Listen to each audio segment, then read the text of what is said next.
मित्रांनो, आज आपण आलो आहोत वासुली येथील हॉटेल साई पॅलेस इथे।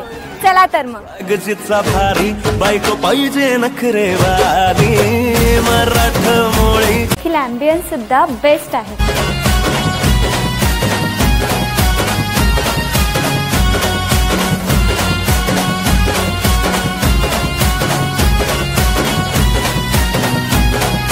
इथलं जेवण एकदम टेस्टी आणि डिलिशियस आहे। तुम्ही नक्कीच ट्राय केलं पाहिजे। तर मित्रांनो, येथे व्हेज आणि नॉन व्हेजचे कॉम्बो सुद्धा अवेलेबल आहे। मग मित्रांनो, कधी विजिट करताय हॉटेल साई पॅलेसला?